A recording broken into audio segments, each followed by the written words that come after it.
Sports Source is brought to you by Franklin Motor Company. Visit them at franklinmotorstn.com to check out deals like the 2009 Cadillac Escalade Hybrid. Only 76,000 miles, fully loaded with leather, DVD, backup camera, OnStar communication, Bose stereo system, heating and cooling seats, you name it. These are hard to find. Franklin Motor Company, your ride is here. Hello folks, we're here at the Mellow Mushroom in historic downtown Franklin for Sports Source, brought to you by Franklin Motor Company. I'm Steve Peak, and our first guest here today is Elliot Goodwin. He joined us all. He had to travel all the way from the UK to be here today. Not quite today. Well, I thought we had the power to bring in somebody from across the pond, but that's all right. So how did you get to the States? We're talking about you play at Cumberland University, is that right? Yeah, that's correct. Okay, so how did you get to Cumberland University? It was a long journey for me, really. Obviously, not just a playing journey. Right. But it took a lot of work. It took a lot of effort, and my parents helped me along the way. But to sum it up shortly, I had a company that picked me up and said, you know, we're gonna spread your name across America. I went down to have a trial with them, and they broadcasted like videos online, and just loads of coaches just got in touch with me, and they obviously had seen me play. Obviously, I had to show what I could do in the trials, and then it just went on from there. Coaches got in touch, and Cumberland University was superb with me, really. They just continued to talk to me like day in, day out, send me constant emails, and they were just really nice. And obviously, I'm very happy there at the moment, and obviously things are going really well. So that's really good. I'm glad to hear that, and you know that's just a part of what you do as far as playing the game you love, because you get to be a part of Nashville FC. Describe how you were able to get on that team. Oh, well, it was a great opportunity that passed up to me. You know, it was I couldn't really turn it down. My coach told me, he said, "Oh yeah, Nashville is setting up a new squad. I think you should go down for the trial." So I turned up, and obviously the organisation was fantastic from the start, always has been. And Nashville FC is huge on the players. They just revolve. The whole team just revolves around the players, the community, everything. And as soon as I got down there, I knew that was the place where I wanted to play. You know, I was staying in the summer, and I'm going to really look forward to it. And then it's just built on from there. Obviously, all the fan base have got involved. Yes. Nashville roadies have been superb.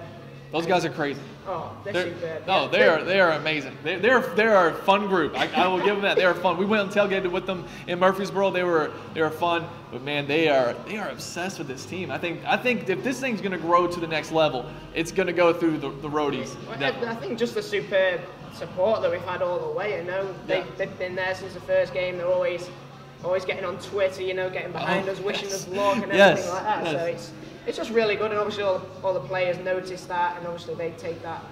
And if there's an NPSL Twitter battle, the roadies are in the thick of it most times. So, but that's awesome. So you had to go try out for this team, just like everybody else. Yeah, I went straight down there, and obviously I had to show my bit. You know, first impressions, you have to do what you can. You know, right.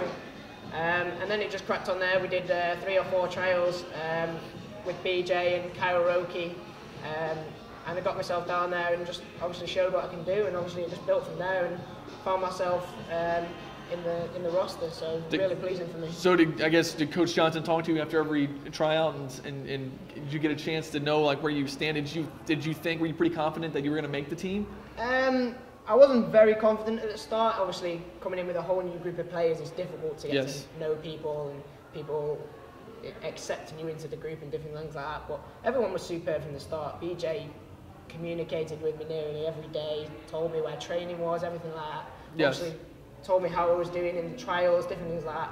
And he was superb, and it always has been from the start, like I say. And like I said, I must have done well in the trials and must have done something right. So there we go. Yeah, well, I think the results on the field also show that Coach Johnson did something right. Yeah. Now, the first home game, you talk about how these fans, how this thing is growing at a rapid rate. Nashville FC started off with just a couple of guys coming up with an idea, a few guys coming up with an idea that we want to have a soccer team in Nashville. And you see this now, MLS expanding past 20 teams. They're going into an Atlanta, Orlando City, Louisville City FC started a team. So Nashville was like, we want to be a part of this too, this growth of this sport in America. We've run, our last 3 shows have been about the growth of soccer in America. And so we kind of carry that over into this show today. And what we all had kind of expected, that first home game, we thought if we could get 1,000 people Yeah. That would be awesome. And I even, told some of my coworkers, I told my fiance, I said, there may not be a whole lot of people here. The NPSL isn't that popular right now, but it's popular in certain areas. There are certain times you go to a place and it's packed, you go to other stadiums and it's empty. So when you looked out there, and I know you played on a Friday, so you didn't play on Saturday, but when you turned around and looked at all those people and you saw almost 2,000 people in attendance, what was that like? Honestly, it was crazy. Like, obviously being so young, playing, like having such a young squad to play in front of that many people is a great opportunity, and it's great for us. That we've got the backing of the town and everything. Like we say, the community has been so far behind us. But to play in front of that many people and get a result that we did, we couldn't ask for a better day, really. So it was super. What were the players like?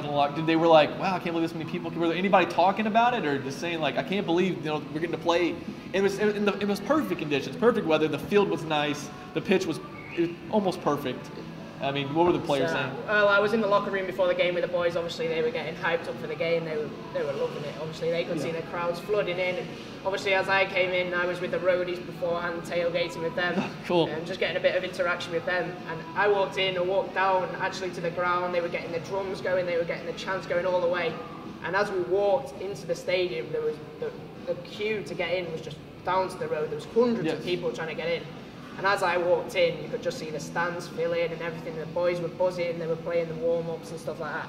And obviously, it had a great impact on their play. Obviously, everyone wanted to impress. And definitely. There we go, and we did the job. So. Yes. And hopefully now from that, playing at Vanderbilt, to get that many fans there, to get a result that we did, hopefully they're going to come out for us again and hopefully show the support. Yeah, that's the idea. I mean, and that's was once the people showed up, the pressure was then on you guys, unfortunately, because if you lose 4-0, people go, oh, this is a failed experiment, and they're not coming back. Yeah. But wow, after beating Georgia 3-1, and having guys like yourself having to sit out because you can't play 180 minutes, players like you are going to run around for 90 minutes and not stop. You can't play 180 minutes back-to-back days. So the pressure then fell on the players to get a good result so that fans would come back. And they did that. And what an incredible start of the season it was.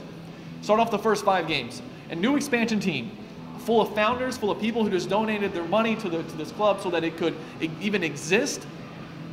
After the first 5 games, 0 losses. 0 losses. What? Did you even expect that? Not at all. We just expected, go out and play and compete. That's what we're there to do. New team. No one knows anything about us. We've obviously got our own new setup, new coaches, new kit. Even that has an impact on getting used to your teammates, everything. And when we went out to Knoxville on the first day, obviously we took a bit of a knock and obviously went 1-0 down within the first 15, 20 minutes. Right. I mean, and it was to be expected. Like, well, we knew that it was going to be bad to start off, and so I think there was a lot of us who just said, okay, we're down 1-0, and it could turn into 3-0, but it's okay. The wins will come. Yeah. No one expected. Let me say this from an outsider's point: nobody expected that to turn into a 4-1 win. No one at all, and I think it just showed from our hard work and training and how we are together as a group that we could bounce back from that. We didn't let our heads drop at 1-0. We kept playing the football that we've been taught. Well, I shouldn't call it football. Sorry. No, call it football. It's fine. That's what the rest of the world calls it. We're going to call it football. Sorry. So if that's okay with you, I'm going to call it football from now on too. Okay. We're called the Nashville Football Club. And now, if we had been called the Nashville Soccer Club, then I would expect you to say soccer. It says football on the shirt. It says football up here. We're going to call it football right now, and hopefully it doesn't offend every single American. Right. We just played the football that we'd been doing in training, obviously followed all the tactics that BJ had sent out to us, and we kept going, kept our heads down. The tasks there straight in front of us, 1-0 down, bounce back, show that character that we have within our team, that we can actually come back, and we did that perfectly, went into half-time, back 3-1 up, got 3 great goals, and there we go. Obviously Knoxville have a good, well-organised team. They played together. There's not obviously their first year, but for us to go out there and get a 4-1 result is superb. It was awesome, and it kind of set the stage for the rest of the season to go, okay, maybe these guys, because it wasn't like people were doubting you all. Yeah. People like me, other fans weren't doubting you guys when it got down 1-0. It was just, well, it's a new team. Yeah. It's to be expected. We're going to take some bumps along the way. And even though it didn't happen then, it eventually did. But first, before we get to that, we'll talk about this game against Rocket City United. Now, I said you started the first 5 games of the season. We'll go ahead and say we'll include the I-65 Cup in there just for fun, right? Yeah, okay. Why not? So 6 games, and you'd already beaten this team once in the I-65 Cup. So in the very first season, you get some silver.